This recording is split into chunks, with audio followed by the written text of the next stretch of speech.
ഇതാണ് കലാകാരന്മാരെ സംബന്ധിച്ചിട്ട് നമ്മളൊരു ലെവലിൽ എത്തുന്നിടം വരെ ഭയങ്കര കഷ്ടപ്പാട് തന്നെയാണ്. പിന്നെ അതിനിടയിൽ നമ്മൾ ഒരു ഷോർട്ട് ഫിലിം നമ്മൾ കരിവള്ളൂരിലെ ഒരു അനൂപ് കരിവള്ളൂരിനെ ഒരു സംവിധാനം ചെയ്ത 2 ഷോർട്ട് ഫിലിം കുട്ടമത്തമ്പലത്തിന്റെ ഒരു ഉത്സവത്തിന്റെ പ്രൊമോ ആയിട്ട് ചെയ്തിട്ട് ഇതായിരുന്നു. പിന്നെ നിങ്ങൾ പറഞ്ഞ മാതിരി തന്നെ ഈ ഫീൽഡിൽ കളിക്കുന്ന ഏകദേശം എല്ലാ ആൾക്കാരെ എനിക്ക് നല്ലൊരു ബന്ധങ്ങൾ, ഇപ്പൊ അനീഷ് ബോക്സ്, അനീഷ് ചേട്ടൻ കാലിക്കടവ്, അവരിലായിട്ട് നല്ല ബന്ധങ്ങളാണ്, പണ്ടേയുള്ള ബന്ധങ്ങളാണ്. അവര് സൂപ്പർ ജോക്സ് പയ്യന്നൂരിന്റെ ഒരു മ്യൂസിക് ഗ്രൂപ്പ് ഉണ്ടായിരുന്നു പണ്ട്. നമ്മളിപ്പോ മലയാള സിനിമയിൽ ഹരീഷ് കണാരൻ, നിർമ്മൽ പാലാഴി ഇവരൊക്കെ കളിച്ച ഗ്രൂപ്പാണ്. അപ്പോൾ അനീഷ് ചേട്ടൻ അങ്ങനെ ഒരുപാട് നല്ല സുഹൃത്ത് ബന്ധങ്ങളായി. കലാരംഗത്ത് വന്നതിന് ശേഷം ഒരുപാട് നല്ല സുഹൃത്ത് ബന്ധങ്ങൾ കിട്ടി. പിന്നെ നമ്മളെ തൊട്ടടുത്തുള്ള മുൻ MLA നാരായണന്റെ മകൻ ഷിംജിത്ത് ബംഗളം അറിയുമല്ലോ, ഷിംജിത്ത് ഈ നാട്ടിൽ വന്ന ഷിംജിത്ത്, നമ്മളെ പ്രിയ സുഹൃത്തുണ്ട് കുറച്ചപ്പുറം രാജേഷ് ദർശന. പിന്നെ അങ്ങനെ ഒരുപാട് ഈ നാട്ടിലും പുറത്തും എല്ലാം ഒരുപാട് സുഹൃത്തുക്കളായി കലാരംഗത്തിലൂടെ നമുക്ക് കിട്ടിയിട്ടുണ്ട്. ഓക്കെ, അപ്പോൾ സുഹൃത്തുക്കളോടൊക്കെ പറയേണ്ട ഒരു കാര്യം എന്ന് വെച്ചാൽ അവരൊക്കെ ഒരുപാട് ത്യാഗം ചെയ്ത് കഷ്ടപ്പെട്ട് എഫർട്ട് എടുത്തിട്ട് അവരൊക്കെ ഒരു ലെവലിലെത്തുമ്പോൾ നമ്മളെയും കൂടെ ഒന്ന് ഓർക്കണമേ എന്ന് ഇടയ്ക്കൊന്ന് ഓർമ്മിപ്പിക്കുന്നത് നല്ലതായിരിക്കും അല്ലേ? അത് ശരിയാണ്. പിന്നെ ഇപ്പൊ നമ്മളെ ഒരു കളിച്ചവരിൽ നല്ല ഹൈ ലെവലിലായിട്ടുണ്ട് സിനിമയിലായാലും. പിന്നെ എന്നെ സംബന്ധിച്ചിടത്തോളം എനിക്ക് പറയാനുള്ളത് ഇതൊരു ലക്കാണ്, ഒരു അൺലക്ക്, ഒരു ഭാഗ്യം. അതാണ് നമ്മളൊരു നറുക്കിട്ടിനാകുമ്പോൾ ആ നറുക്ക് ചിലപ്പോൾ എനിക്ക് അടിച്ചത് എൻ്റെ ഭാഗ്യം എന്ന് പറഞ്ഞ മാതിരി നമ്മളെ ഇത് കണ്ട് അവനൊരു റോൾ കൊടുത്താൽ അവന് ചെയ്യാൻ പറ്റും എന്നുള്ള അത് കിട്ടിക്കഴിഞ്ഞാൽ നമ്മൾ കയറും. കാണും. കാരണം എന്ന് വെച്ചാൽ രൂപേഷേട്ടൻ സംസാരിക്കുവാണെങ്കിലും അതുപോലെ തന്നെ അത് അഭിനയിക്കുകയാണെങ്കിലും അത് നല്ല രീതിയിൽ ചെയ്യാൻ പറ്റുമെന്ന് എനിക്ക് കാണുമ്പോൾ തന്നെ മനസ്സിലാക്കാൻ പറ്റുന്നുണ്ട്. കാരണം എന്ന് വെച്ചാൽ നല്ലൊരു എന്താ പറയുക, കലയെ അത്രമാത്രം നെഞ്ചിൻ്റെ ഉള്ളിലുണ്ട് അല്ലേ? അല്ലേ? അണയാത്ത തീനാളം പോലെ അതിങ്ങനെ ഉണ്ട്, ഇങ്ങനെ ആയിട്ടുണ്ട്. അപ്പം അത് ഒരു ദിവസം ആളിക്കത്തും, നമുക്ക് ജനങ്ങളത് തിരിച്ചറിയും. ഓക്കെ, അപ്പം ഏത് റോളാണ് ഏറ്റവും കൂടുതൽ അഭിനയിക്കാൻ വേണ്ടിയിട്ട് ആഗ്രഹിക്കുന്നത്? അങ്ങനെ ചോദിച്ചു കഴിഞ്ഞാൽ എല്ലാ റോളും നമുക്ക് ചെയ്യാം. ഞാൻ പറഞ്ഞില്ലേ, ഇപ്പോൾ നാടകം ചെയ്ത ഒരു കലാകാരന് സിനിമയിലേക്ക് പോയാലും നമുക്ക് പതറേണ്ട ആവശ്യമില്ല. കാരണം എനിക്കൊരു ആത്മധൈര്യമുണ്ട്. കാരണം എന്ന് വെച്ച് കഴിഞ്ഞാൽ ഇപ്പോൾ ടിക്ടോക്ക് ആയാലും അപ്പോൾ സിനിമയിൽ പോയി കഴിഞ്ഞാൽ അപ്പോൾ ചിലപ്പോൾ നമ്മളിങ്ങനെ സംസാരിക്കേണ്ട സീൻ ഉണ്ടാവും, ക്യാമറ നോക്കാൻ വേണ്ടി പാടില്ല. ആദ്യത്തെ ക്യാമറ നോക്കി വർത്താനം പറഞ്ഞു കഴിഞ്ഞാൽ രണ്ടാമത്തെ സീൻ എടുക്കുമ്പോൾ നമ്മൾ എങ്ങനെ സംസാരിക്കുന്നത്, മുഖത്തോട് മുഖം നോക്കി സംസാരിക്കുന്നത്. രണ്ടാമത് നിങ്ങൾ ഉണ്ടാവില്ല, നിങ്ങൾ സങ്കല്പിച്ച് ഞാൻ ഡയലോഗ് പറയണം. അപ്പോൾ കണ്ണ് നമ്മൾ ക്യാമറയിലേക്ക് പോകാൻ വേണ്ടി പാടില്ല. പിന്നെ ഡയലോഗ് പറഞ്ഞാൽ നമുക്ക് അപ്പുറം ആൾക്കാരുണ്ടാവും സ്ക്രിപ്റ്റ് പറഞ്ഞു തരാൻ വേണ്ടിയിട്ട്. പക്ഷെ നാടകത്തിൽ നമുക്ക് സ്ക്രിപ്റ്റ് പറഞ്ഞു തരാൻ ആളില്ല. അപ്പോൾ ഈ നാടകം ചെയ്ത ഒരാൾക്ക് സിനിമ സുഖസുന്ദരമായിട്ട് ചെയ്യാം. ഒരു ടേക്ക് 2 ടേക്കിനുള്ളിൽ ക്ലിയർ ചെയ്യാം. സിനിമയിലെ അതുല്യ കലാകാരന്മാരൊക്കെ നാടകത്തിൽ നിന്നാണ് തീർച്ചയായിട്ടും. പിന്നെ നമ്മളെ ശിവജി ഗുരുവായൂർ, ഇപ്പൊ അടുത്ത് മലയാള സിനിമയിൽ കയറി നല്ല തിളങ്ങിയേക്കുന്ന നടല്ലേ ശിവജി ഗുരുവായൂർ. അയാള് കോഴിക്കോട് സങ്കീർത്തന നാടകത്തിൽ വൈദ്യഗ്രാമം നാടകം അതിലും നല്ല വേഷം ചെയ്ത വ്യക്തിയാണ്. ലാൽ ജോസിന്റെ അറബിക്കഥ സിനിമയിൽ കയറി അങ്ങനെ ക്ലിക്കായി. നാടകത്തിലൂടെ ഒരുപാട് നമ്മളിപ്പോ പിന്നെ കലിംഗ ശശിയുടെ മരിച്ചുപോയ എല്ലാം നാടകത്തിൽ തന്നെ. പിന്നെ ഹാസ്യമായിട്ട് അവതരിപ്പിക്കുമോ? ഹാസ്യമായിട്ട് നാടകത്തിൽ ഹാസ്യം ചെയ്യും. ഹാസ്യ റോള് നമ്മൾ ചെയ്യാറുണ്ട്. പിന്നെ നാടകം ചെയ്തിട്ടുണ്ട്. സിനിമയിൽ ഏറ്റവും ഇഷ്ടപ്പെട്ട ഒരു ആർട്ടിസ്റ്റ് ഏതാണ് അഭിനയ മുഹൂർത്തത്തിൽ? എൻ്റെ വ്യക്തിപരമായ ജീവിതത്തിൽ എനിക്ക് മലയാള സിനിമയിൽ ഏറ്റവും ഇഷ്ടപ്പെട്ട നടൻ നമ്മുടെ മോഹൻലാലാണ്. പണ്ട് തൊട്ടേ അയാളുള്ള ആ സിനിമ കണ്ട് അദ്ദേഹത്തിന്റെ ചിത്രം, ആ സിനിമ എത്ര കൂടെ കണ്ടു എന്ന് എനിക്ക് തന്നെ ഓർമ്മയില്ല. അത് എനിക്ക് ഏറ്റവും ഇഷ്ടപ്പെട്ട സിനിമ ചിത്രമാണ്. അത് കഴിഞ്ഞാല് പിന്നെ നിന്നിഷ്ടം എന്നിഷ്ടം, അത് ഭയങ്കര സിനിമയാണ്. അതുപോലെ അങ്ങനെ ലാലേട്ടന്റെ പഴയകാല സിനിമകൾ. പിന്നെ അതുപോലെ മമ്മൂക്ക ഇഷ്ടമല്ല എന്നല്ല, മമ്മൂക്ക അടിപൊളി നടനാണ്, മമ്മൂക്കിനെ ഇഷ്ടമാണ്. ഇപ്പോഴത്തെ യുവതാരങ്ങളിൽ എനിക്ക് ഇഷ്ടം പിന്നെ നമ്മളെ ആസിഫ് അലിയാണ്. ആസിഫ് അലി ഇഷ്ടമാണ്. ആസിഫ് അലി നല്ല അഭിനയമാണ്, നല്ല മോശമില്ല. അപ്പം ഏതെങ്കിലും സിനിമ താരങ്ങളെ ഡയറക്റ്റ് കാണാനുള്ള ഒരു ഭാഗ്യം ലഭിച്ചിട്ടുണ്ടോ? തീർച്ചയായിട്ടും ഉണ്ട്. അതെ അല്ലേ? നമ്മള് പിന്നെ ഈ അജന്റെ 2ാം മോഷണം എന്ന നേരം ആ സിനിമയില്ലേ, അതിന്റെ ഒരു ഇനി ഓഡിഷന്റെ സമയത്ത് ഞാൻ പോയിട്ടുണ്ട്.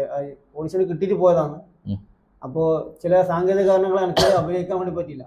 അത് ഒന്നാമത് താടിയൊക്കെ എടുക്കണം എന്ന് പറഞ്ഞുകൊണ്ട്, അപ്പോൾ ഞാൻ വേറെ പരിപാടി ഉണ്ടായിരുന്നു. അപ്പോൾ അവിടെ താടി എടുക്കാൻ പറ്റില്ല എന്ന് പറഞ്ഞുകൊണ്ട് അന്ന് അവിടെ നിന്ന്. അപ്പോൾ എൻ്റെ കൂടെ ഒരു ചങ്ങായി വന്നിരുന്നു. അപ്പോൾ അവൻ അതിൽ അഭിനയിച്ചു. പന്തം പിടിച്ച് നിൽക്കുന്ന സീനാണ്.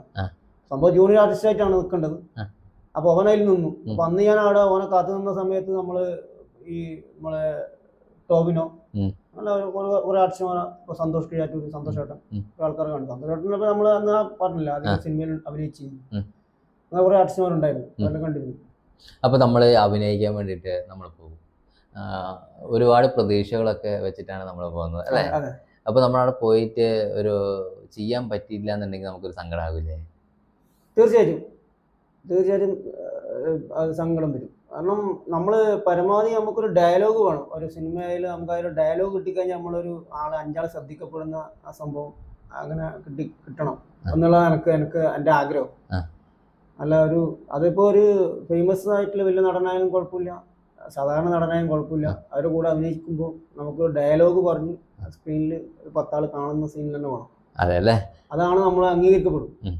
ഈ നാടകം, മിമിക്രി എന്നൊക്കെ പറഞ്ഞിട്ട് ഇങ്ങനെ പോകുന്ന സമയത്ത് സഹധർമ്മിണി ഭാര്യ എന്താണ് പറയാറുള്ളത്? നല്ല സപ്പോർട്ടാണ്, സപ്പോർട്ട് ചെയ്യുന്നുണ്ട്. കാരണം ചില പണിയൊക്കെ ലീവ് എടുത്ത് മറ്റുള്ള കുടുംബ വിശേഷങ്ങളൊക്കെ മാറ്റി വെച്ചിട്ട് ഇതിന്റെ പുറകെ പോകുമ്പോൾ അവർക്ക് അങ്ങനെ പ്രശ്നമൊന്നുമില്ല. ഇല്ല, ഫുൾ സപ്പോർട്ടാണ്. ഞാൻ അങ്ങനെ ഇപ്പോൾ ഞാൻ പറഞ്ഞില്ലേ, ഇപ്പോൾ ഇതിൻ്റെ ഒരു 2-3 മാസം അപ്പുറം ഒരു ഷോർട്ട് ഫിലിമിന്റെ ഷൂട്ടിങ് ഞാൻ പറഞ്ഞില്ലേ, ഈ കുട്ടമത്തമ്പലത്തിന്റെ, അത് അവിടെ കരിവള്ളൂരിൽ നിന്ന് ഉണ്ടായിരുന്നു. അപ്പോൾ അത് കഴിഞ്ഞ് ഞങ്ങൾ രാത്രി ഷൂട്ട് ഒറ്റ ദിവസം കൊണ്ട് ഷൂട്ട് ചെയ്തതാണ്. അത് കഴിഞ്ഞ് ഇവിടെ എത്തുമ്പോൾ ഞാൻ ഒരുപാട് വൈകുന്നു. അപ്പോൾ ഇവിടെ സപ്പോർട്ടാണ്. അപ്പോൾ പോയിക്കോ, പോകണം, അത് ചെയ്യണം എന്ന് പറഞ്ഞു. അപ്പോൾ ഞാൻ പറഞ്ഞാൽ എനിക്ക് കയ്യപ്പ പണിയെല്ലാം കഴിഞ്ഞിട്ട് ഇനി പോകാനൊന്നുമില്ല. അല്ല പോകണം, എന്താ പറഞ്ഞാൽ പോകണം, അവർ വിളിച്ചു പറഞ്ഞിട്ട് പോകാന്ന് പറഞ്ഞിട്ട് അങ്ങനെ ഫുള്ള് സപ്പോർട്ടാണ്. കാരണം എന്ന് വെച്ചാൽ ഈ പഞ്ചായത്തും അതുപോലെ തന്നെ അടുത്ത പഞ്ചായത്തിലുള്ള ആൾക്കാർക്കൊക്കെ രൂപേഷ് ചേട്ടനെ വളരെ വ്യക്തമായിട്ട് അറിയാം. കാരണം വെച്ചാൽ ഞങ്ങൾ ചോദിച്ചിട്ടാണ് പറഞ്ഞത്. രൂപേഷ് ചേട്ടൻ മിമിക്രി ആർട്ടിസ്റ്റ് എന്നുള്ള രീതിയിലാണ് കേട്ടോ കൂടുതലായിട്ട് അറിയപ്പെടുന്നത്. മിമിക്രി അപ്പം ആ രീതിയിലാണ് അറിയപ്പെടുന്നത്. അപ്പം എന്താണ് പറയുക, നന്നായിട്ട് എഫക്റ്റ് എടുക്കുക. നമ്മൾ എന്താ പറയുക, കഷ്ടപ്പെടുന്നതനുസരിച്ച് ദൈവം നമ്മളെ അനുഗ്രഹിക്കും. ഒരു സംശയമില്ലാത്ത കാര്യമാണ്. നമുക്ക് ഒരു കഴിവുണ്ടെങ്കിൽ അത് ഇന്നല്ലെങ്കിൽ നാളെ നമുക്കൊരു ദിവസം വന്നു ചേരും അല്ലേ? ഓക്കെ. പാട്ട് അങ്ങനത്തെ ഇല്ല, പാട്ടില്ല, ഒന്നും മൂടിയിട്ട് പോലില്ല. ഇല്ല, പാട്ട് പാടിയിട്ടേ ഇല്ല. നാടകഗാനങ്ങളാണെങ്കിലും നാടകത്തിൽ നമ്മളെ പിന്നെ സാധാരണ അമച്ചൂർ നാടകത്തിൽ പിന്നെ അങ്ങനെ പാട്ട് സീനൊന്നും വരുന്നില്ല. നമ്മളെ നാടകത്തിൽ പ്രൊഫഷണൽ നാടകത്തിലാണെങ്കിൽ നിങ്ങൾ പറയണൊക്കെ പാട്ടുണ്ടാവും. നമ്മളെ അമച്ചൂർ നാടകത്തിൽ അങ്ങനെ പാട്ട് കുറവ് തന്നെയാണ്. അപ്പോൾ ഈ നാടകത്തിന്റെ ആളായതുകൊണ്ട് ഞാൻ ചോദിക്കുന്ന, ഈ അമർച്ചർ നാടകവും പ്രൊഫഷണൽ നാടകവും തമ്മിലുള്ള വ്യത്യാസവും ഞങ്ങളുമായിട്ടൊന്ന് ഷെയർ ചെയ്യാൻ പറ്റുമോ? അങ്ങനെ തീർച്ചയായിട്ടും. അമർച്ചർ നാടകം എന്ന് പറഞ്ഞാൽ നമ്മളെ നാട്ടിലെ ഒരു കൂട്ടായ്മ, അതായത് നമ്മളെ നാട്ടിലെ ഒരു നാടക സമിതി ഉണ്ടാക്കി, ഇപ്പം നമ്മളൊരു 5 ആൾ 10 ആൾ കൂടി ഒരു നാടക സമിതി ഉണ്ടാക്കി ചെയ്യുന്നതാണ് ഈ അമർച്ചർ നാടകം എന്ന് പറയുന്നത്. അത് നമുക്ക് നാട്ടിലെ ക്ലബിന്റെ പരിപാടിക്കും എല്ലാം നമ്മൾ കളിക്കുന്നത് നാട്ടിലെ കലാകാരന്മാരെ വെച്ചിട്ട്. പക്ഷെ പ്രൊഫഷണൽ നാടകം എന്ന് പറയുന്നത് പിന്നെ വലിയ വലിയ ആർട്ടിസ്റ്റുമാർ വന്ന് അത്രയും ശബ്ദ ഗാംഭീര്യത്തോടുകൂടി നല്ല എന്ന് പറയണ്ടേ കട്ടക്ക് പറയുന്ന ഡയലോഗുകൾ പറയുന്ന നല്ല അതിപ്രശസ്തരായിട്ടുള്ള നാടക നടന്മാർ അണിനിരക്കുന്ന നാടകമാണ് പ്രൊഫഷണൽ നാടകം. അപ്പോൾ അത് രണ്ടും തമ്മിൽ അതിൻ്റെതായിട്ടുള്ള ചെറിയൊരു അന്തരംഗ വ്യത്യാസമുണ്ട്. അപ്പോൾ അമച്ചൂർ നാടകം മോശം എന്നല്ല പറയുന്നത്, അമച്ചൂർ നാടകവും നല്ല അടിപൊളിയാണ്. ഇപ്പോൾ നമ്മളെ ചങ്ങമ്പുഴ, വാണിയമ്പാറ ചങ്ങമ്പുഴ കലാവേദിയിലും അമച്ചൂർ നാടകത്തിലാണ് കയറിപ്പോയത്. സംസ്ഥാന തലത്തിൽ അറിയപ്പെടുന്ന നാടക ടീമാണ്, അറിയാലോ, ചങ്ങമ്പുഴ. അങ്ങനെ അമച്ചൂർ നാടകം മോശമൊന്നുമല്ല. അതുപോലെ തെരുവ് നാടകം ഒന്നും മോശമൊന്നുമില്ല. പക്ഷെ പ്രൊഫഷണലും മോശവും തമ്മിൽ ചെറിയൊരു വ്യത്യാസമുണ്ട്. അതല്ലേ? എന്താണ് ഞങ്ങളോട് പറയാനുള്ളത് ഈ നാടകത്തിനെ കുറിച്ചാണെങ്കിലും കലയെക്കുറിച്ചിട്ട് ഈ പുതുതലമുറയോട് എന്താണ് കാര്യങ്ങൾ പറയാനുള്ളത്? കലയെക്കുറിച്ചിട്ട് പുതുതലമുറയോട് പറയാനുള്ളത്, നമുക്ക് എന്തൊരു കഴിവുണ്ടെങ്കിലും, പാട്ട് പാടാനായാലും, പിന്നെ ഒരു ചിത്രം വരക്കാനുള്ള കഴിവായാലും, അല്ലെങ്കിൽ ഒരു അഭിനയിക്കേണ്ട കഴിവായാലും, അല്ലെങ്കിൽ ഒരു റീൽസ് ചെയ്യേണ്ട കഴിവായാലും, അത് നമ്മൾ എന്തോണം ചെയ്യണം. അത് ചെയ്ത് ഇപ്പോൾ ഒരുപാട് പ്ലാറ്റ്ഫോം ഉണ്ട്, പണ്ടത്തെ മാതിരിയല്ല. പണ്ട് എന്ന് വെച്ച് കഴിഞ്ഞാൽ നമ്മൾക്ക് ഫോണില്ല, കാര്യങ്ങളില്ല, ഇത്ര വലിയ സെറ്റപ്പൊന്നുമില്ല. ഇപ്പോൾ എല്ലാവരുടെ കയ്യിലും മൊബൈൽ ഫോൺ. അവർക്ക് ഇൻസ്റ്റാഗ്രാം ആയാലും, പിന്നെ യൂട്യൂബ് ചാനലായാലും, ഫേസ്ബുക്ക് ആയാലും, അതിലൊക്കെ അവരുടെ കഴിവുകൾ നമുക്ക് ഇടാം. അപ്പോൾ ഒരുപാട് ആൾക്കാർ കാണും, അത് സപ്പോർട്ട് ചെയ്യും. അങ്ങനെ ഒരുപാട് താരങ്ങൾ ക്ലിക്കായിട്ട് വന്നിട്ടുണ്ട്. അപ്പോൾ അവരവരെ കഴിവുകൾ അവരവർ ഒരിക്കലും അത് കളയാതെ അത് പ്രോത്സാഹിപ്പിക്കണം. അവർ സ്വന്തം കഴിവ് കൊണ്ടുവരണം. ആൾക്കാർ ചിലപ്പോൾ കുറ്റം പറയുന്നവരുണ്ട്, നല്ലത് പറയുന്നവരുണ്ട്. അതുണ്ട്. പക്ഷെ നേരത്തെ നിങ്ങൾ പറഞ്ഞതുമാതിരി എന്തെങ്കിലും ഒരു നാൾ ആളിക്കത്തും, അത് ഉറപ്പാണ്. അപ്പോൾ നമുക്കുള്ള കഴിവുകൾ നമ്മൾ അത് തുറന്നുകൊണ്ടേയിരിക്കണം. നമ്മളെ സംബന്ധിച്ച് വളരെ പ്രധാനപ്പെട്ട ദിവസമായിരുന്നു ഇന്ന്. രൂപേഷേട്ടൻ എന്ന് പറയുന്ന നമ്മുടെ നാട്ടിൽ അറിയപ്പെടുന്ന ഒരു കലാകാരനെ വന്ന് നേരിട്ട് കാണാനും രൂപേഷേട്ടൻ്റെ വിശേഷങ്ങൾ പങ്കുവെക്കാനും സാധിച്ചത് വളരെ നല്ലൊരു കാര്യമായിട്ട് ഞങ്ങൾക്ക് തോന്നുകയാണ്. കാരണം വെച്ചാൽ നമ്മുടെ കിഴക്കൻ മേഖലകളിൽ പ്രത്യേകിച്ച് ജനങ്ങളൊന്നും അറിയപ്പെടാത്ത സാഹചര്യങ്ങളാണ് ഉള്ളത് മറ്റുള്ള കലാകാരന്മാർക്ക്. നേരെ മറിച്ച് നിങ്ങൾ കോഴിക്കോടോ കുറച്ച് എറണാകുളത്തോ തിരുവനന്തപുരത്തൊക്കെ ആയിരുന്നുവെങ്കിൽ ഒരു പക്ഷേ ഇന്ന് നമുക്ക് നമ്മുടെ സ്വീകരണ മുറിയിലിരുന്ന് ഞങ്ങൾക്ക് നിങ്ങളെ കാണാമായിരുന്നു, അല്ലേ? തീർച്ചയായും അതാണ്, അത് വലിയൊരു പോയിന്റാണ്. കാരണം എറണാകുളം, കൊച്ചി, എറണാകുളം എന്നെല്ലാം പറയുന്ന ഒരുപാട് കലാകാരന്മാർ കുറവെടുത്തൊരു സ്ഥലമാണ്. കാരണം അവിടെ ഒരുപാട് സ്കോപ്പും ഉണ്ട്, അതിൻ്റെതായ സ്കോപ്പ് ഉണ്ട്. ഇപ്പോൾ മിമിക്രി എന്നെല്ലാം പറഞ്ഞാൽ നല്ല വിളക്കൂറുള്ള മണ്ണാണ് എറണാകുളം, തൃശ്ശൂര്, ഇഷ്ടംപോലെ അതെല്ലാം വിളക്കൂറുള്ള മണ്ണാണ്. അവിടെ കലാകാരന്മാരെ അവര് പ്രോത്സാഹിപ്പിച്ച് ഒരുപാട് സമിതികളുണ്ട് അവിടെ, മിമിക്രിക്ക് വേണ്ടിയിട്ടും നാടകത്തിന് വേണ്ടിയിട്ടും. മിമിക്രിയിൽ ഒരുപാട് കലാകാരന്മാരുള്ള ഒരു പ്രദേശം കൂടിയാണ്. അവിടെ അല്ലാതെ നമ്മൾ പണ്ടേ രക്ഷപ്പെടും തീർച്ചയായിട്ടും, അതിന് യാതൊരു സംശയമൊന്നുമില്ല. കലാഭവൻ ഉൾപ്പെടെയുള്ളത് അവിടെയല്ല, എറണാകുളത്ത്.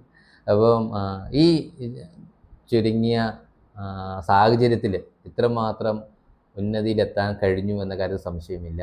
ഇനിയും ഒരുപാട് ഉയരങ്ങളിൽ എത്തിച്ചേരട്ടെ എന്ന് സർവശക്തനായ ദൈവത്തോട് പ്രാർത്ഥിക്കുകയാണ്. രൂപേഷേട്ടൻ ഒരുപാട് പ്രശസ്തിയിലെത്തട്ടെ എന്ന് ആത്മാർത്ഥമായി ആഗ്രഹിക്കുകയും പ്രാർത്ഥിക്കുകയും ചെയ്യുന്നു. ഞങ്ങൾക്ക് വേണ്ടി കുറച്ച് സമയം മാറ്റിവെച്ചതിന് ഒത്തിരി നന്ദി. Okay, thank you. അപ്പോൾ എനിക്ക് പറയാനുള്ള നമ്മളെ പോലത്തെ ഒരു കലാകാരന്മാരെ, അങ്ങനെ നമ്മളെ ചുറ്റുവട്ടത്തിലെ കലാകാരന്മാരെ സപ്പോർട്ട് ചെയ്യുന്ന നിങ്ങൾക്കും എൻ്റെ ഹൃദയം നിറഞ്ഞ നന്ദി അറിയിക്കുന്നു. അതോടൊപ്പം ഒരുപാട് ഉയരങ്ങളിൽ നിങ്ങളെ ചാനലുകൾ ഇനിയും എത്തിപ്പെടട്ടെ, എല്ലാം അറിയപ്പെടുന്ന ഒരു യൂട്യൂബ് ചാനലായി മാറട്ടെ എന്ന് ആത്മാർത്ഥമായി ആശംസിക്കുന്നു. ആയിക്കോട്ടെ, നിങ്ങളെ ഒത്തിരി താങ്ക് യു. ഓക്കെ.